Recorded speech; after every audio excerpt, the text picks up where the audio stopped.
Assalamualaikum warahmatullahi wabarakatuh.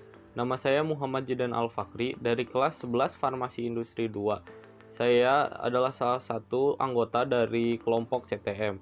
Hari ini saya akan menjelaskan tentang data preformulasi dan evaluasi dari suatu sediaan semi solida. Mulai dari data preformulasinya. Yang pertama ada chloramphenicol dari Pharmacopeia Indonesia edisi 3 halaman 143. Pemberiannya hablur halus berbentuk jarum atau lempeng memanjang, putih sampai putih kelabu atau putih kekuningan tidak berbau, rasa sangat pahit. Dalam larutan asam lemah, matap.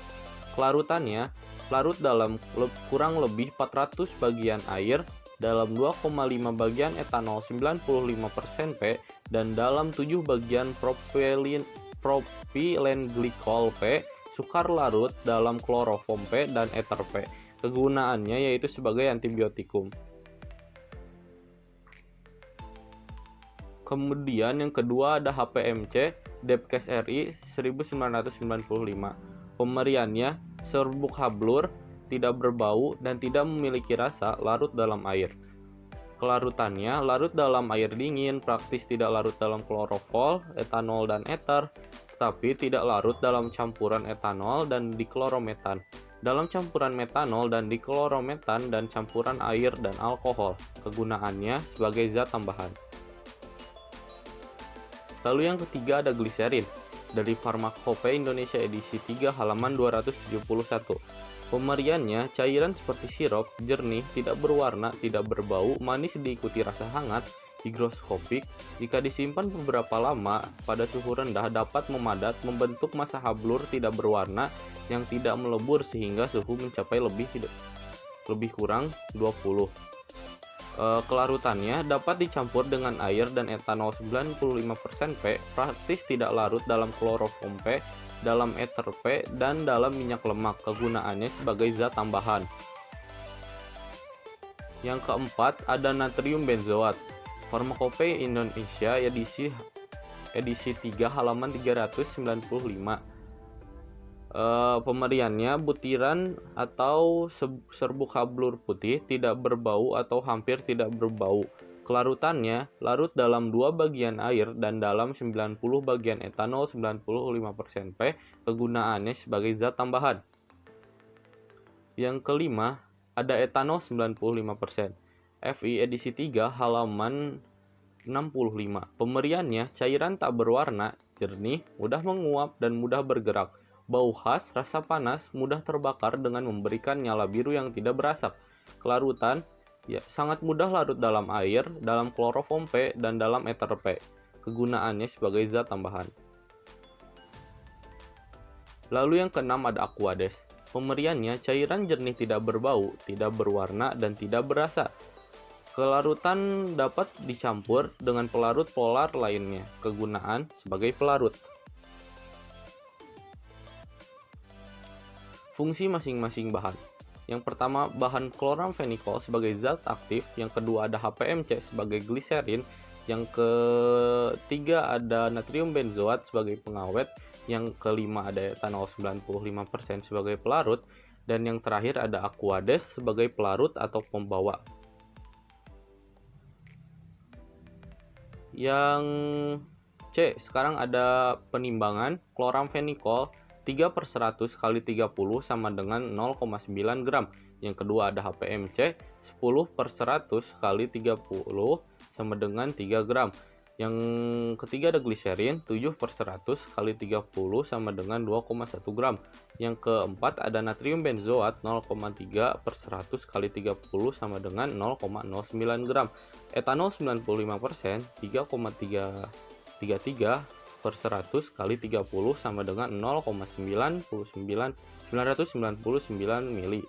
Aquades 76,37/100 kali 30 sama dengan 22,911 itu gram ya harusnya.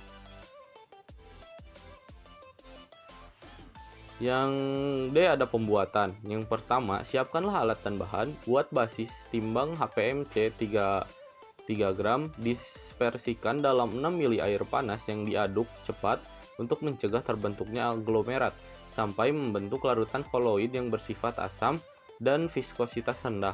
Setelah itu, netralkan dengan ditambah etanol 95%, 0,999 mili, gerus ad terbentuk massa gel. Yang ketiga, timbang kloramfenikol 0,9 gram, gerus dalam mortir ad halus, tambahkan gliserin 2,1 gram, gerus ad homogen. Tambahkan ke basis gel, gerus ad homogen. Timbang natrium benzoat 0,09 gram, larutkan dengan 3 mili air ad larut sempurna, tambahkan natrium benzoat yang telah dilarutkan ke campuran di atas, gerus ad homogen. Yang kelima, masukkan ke dalam pot gel, beri label dan etiket, serahkan. Sekarang, evaluasi sediaan semisolida. Kita ke atasin dulu kameranya. Ya. Tujuannya untuk menguji memastikan sediaan telah memenuhi persyaratan farmasetik yang ditetapkan, aman, efektif, stabil, lalu akseptabel. Pelaksanaan evaluasi skala industri selama proses IPC, evaluasi produk jadi atau ruahan, dan monitoring produk jadi.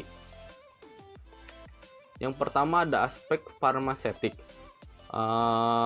Yang pertama itu ada akseptabel, yaitu organoleptik, mudah digunakan, memberikan rasa nyaman, kemudahan dicuci, kesan setelah pengolesan.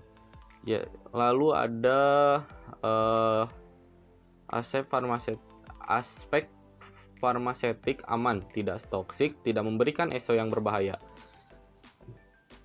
Yang ketiga ada efektif. Efektif memberikan efek seperti yang diinginkan, bentuk aktif farmakologis dan kadar memadai. Yang keempat ada stabil, fisika, kimia, mikrobiologi, dan farmakologinya. Lalu ada evaluasi sediaan gel. Yang pertama itu adalah organoleptis, yang dilihat dari konsistensi, warna, bau, adanya penahan warna, perubahan warna, bau, konsistensi, indikasinya terjadi ketidakstabilan sediaan. Yang kedua ada uji homogenitas, dengan cara oleskan sedikit gel di atas kaca subjek, lalu tekan. Jika dioleskan pada sekeliling kaca atau bahan transparan lainnya yang cocok, harus menunjukkan susunan yang homogen saat ditekan oleh kaca. Yang ketiga ada uji pH. pH sediaan kulit itu ada 4,5 sampai 6,5.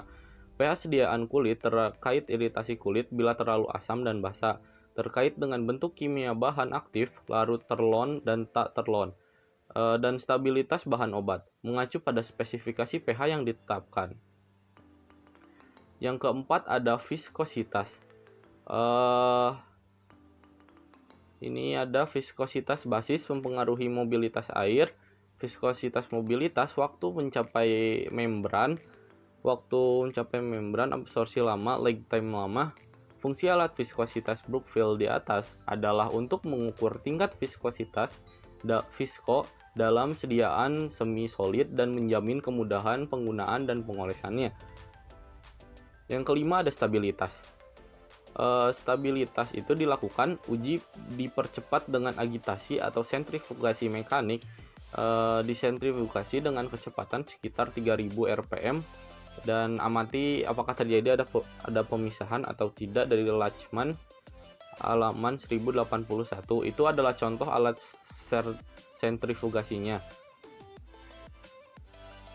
Lalu tujuan-tujuan dari pengujian. Yang pertama ada organoleptis, memeriksa kesesuaian antara kesediaan yang dibuat dan formula yang telah ditentukan selama formulasi. Uji homogenitas, menjamin distribusi dan bahan aktif yang homogen. Uji pH, mengetahui pH sediaan sesuai dengan persyaratan yang ditentukan. Lalu uji viskositas, mengukur tingkat viskositas dalam sediaan dan menjamin kemudahan dan penggunaan pengolesannya. Yang terakhir ada uji stabilitas, melihat stabilitas dari sediaan semi solid yang sudah dibuat berdasarkan formula. Ya, sekian dari saya. Mohon maaf bila ada kesalahan. Terima kasih untuk Pak Dadang dan Bu Wawat. Sekian dari saya. Wassalamualaikum warahmatullahi wabarakatuh.